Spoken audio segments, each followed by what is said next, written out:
참 예수님, 오늘은 4월 17일 부활 8일 축제 금요일입니다. 독서와 복음 말씀 봉독하도록 하겠습니다. 성부와 성자와 성령의 이름으로 아멘. 제1 독서입니다. 사도행전의 말씀입니다. 그 무렵 불구자가 치유받은 뒤 베드로와 요한이 백성에게 말하고 있을 때 사제들과 성전 경비대장과 사두가이들이 다가왔다.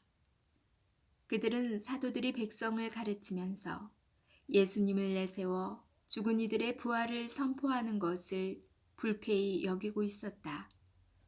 그리하여 그들은 사도들을 붙잡아 이튿날까지 감옥에 가두어 두었다. 이미 저녁 때가 되었기 때문이다. 그런데 사도들의 말을 들은 사람들 가운데 많은 이가 믿게 되어 장정만도 그 수가 5,000명가량이나 되었다. 이튿날 유다 지도자들과 원로들과 율법 학자들이 예루살렘에 모였다. 그 자리에는 한나스 대사제와 카야파와 요한과 알렉산드로스와 그 밖에 대사제 가문 사람들도 모두 있었다.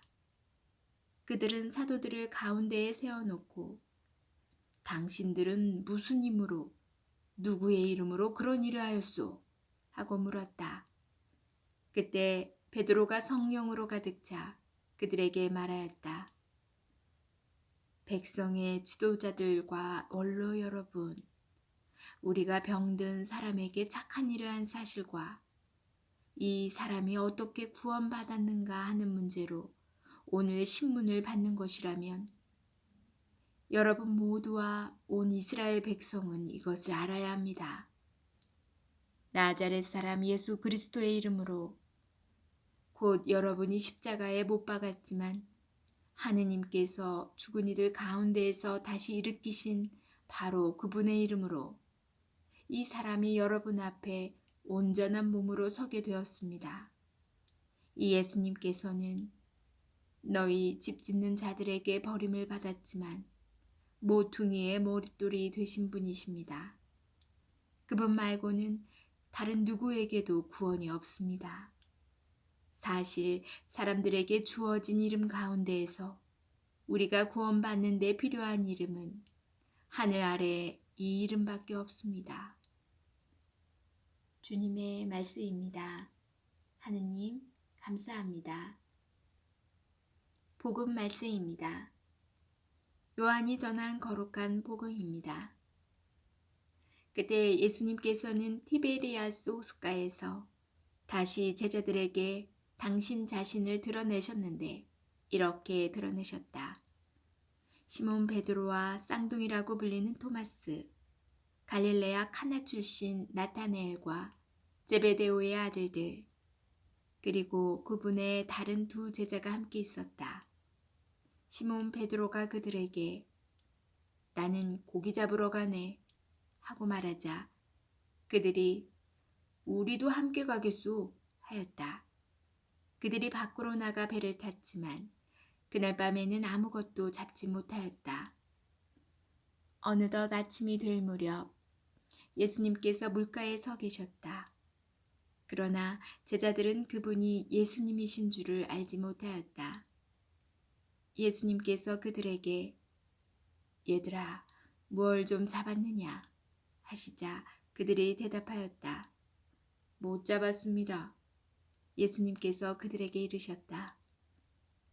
그물을 배 오른쪽에 던져라.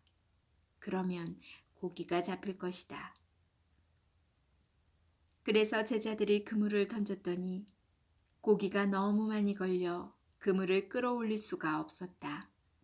예수님께서 사랑하신 그 제자가 베드로에게 주님이십니다 하고 말하였다. 주님이시라는 말을 듣자 옷을 벗고 있던 베드로는 겉옷을 두르고 호수로 뛰어들었다. 다른 제자들은 그 작은 배로 고기가 든 그물을 끌고 왔다. 그들은 못에서 100m쯤밖에 떨어져 있지 않았던 것이다. 그들이 못에 내려서 보니 숯불이 있고 그 위에 물고기가 놓여 있고 빵도 있었다. 예수님께서 그들에게 말씀하셨다. 방금 잡은 고기를 몇 마리 가져오너라.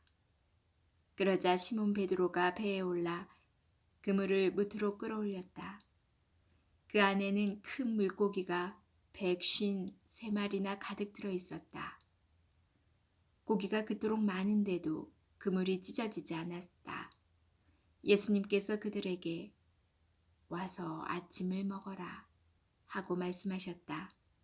제자들 가운데에는 누구십니까? 하고 감히 묻는 사람이 없었다.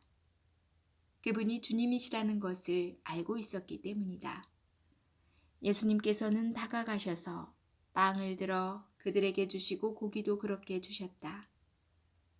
이렇게 예수님께서는 죽은 이들 가운데서 되살아나신 뒤에 세 번째로 제자들에게 나타나셨다. 주님의 말씀입니다.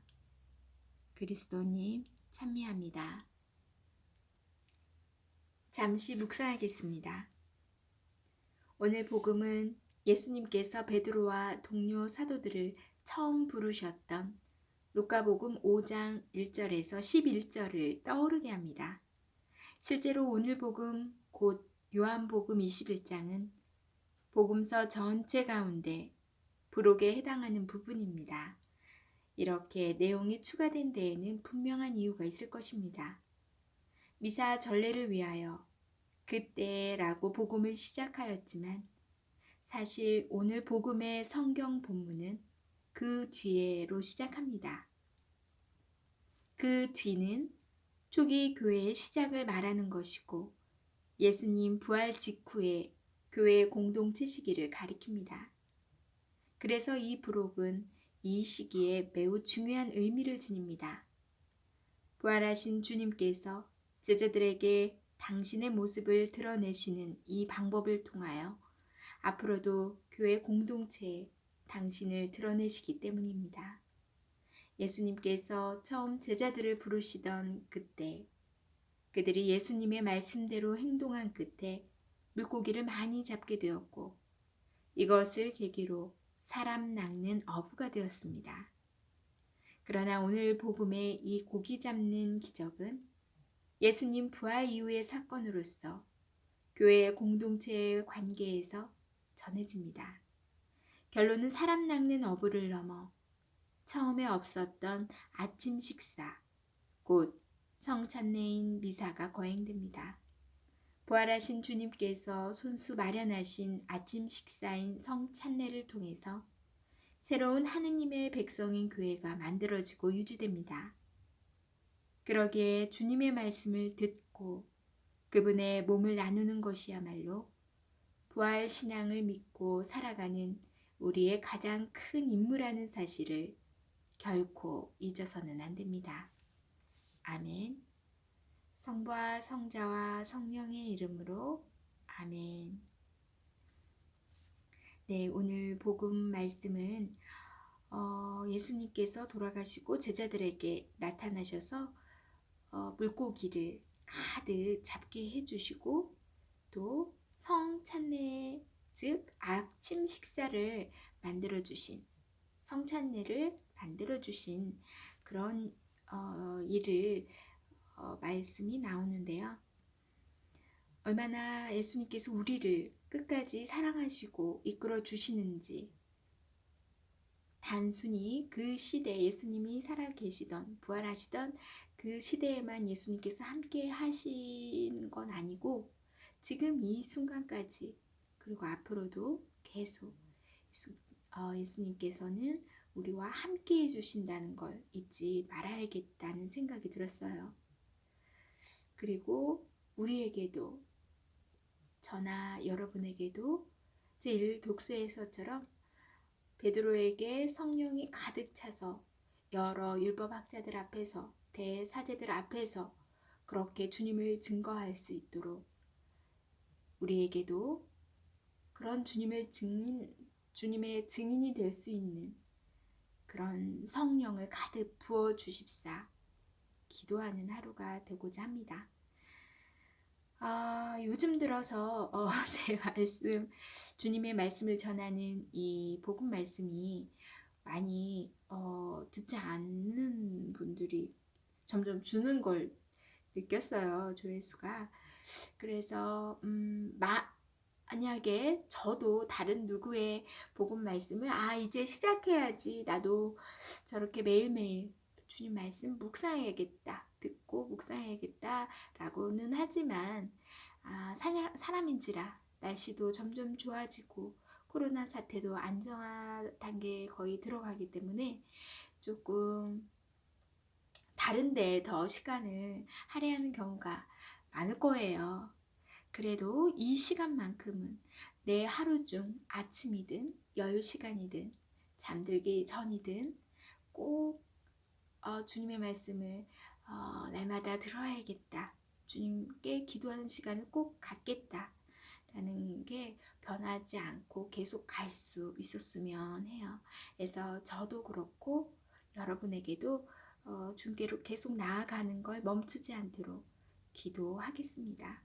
여러분들도 날마다 주님 말씀 듣는 거 하루 10분이라지만 10분에서 20분이라지만 힘들 수 있어요. 그 마음 충분히 알기 때문에 점점 나태해지기 쉬운 우리를 다시 한번 다독여서 저와 함께 계속 복음 말씀 또 성경 말씀 계속 듣고 묵상하는 시간, 기도하는 시간 멈추지 않기를 바랍니다. 오늘 하루 비가 촉촉히 내렸는데 우리 마음에도 주님 말씀이 촉촉히 내리고 성령이 촉촉히 내리는 그런 하루가 되시길 바랍니다. 전 내일 다시 만날게요.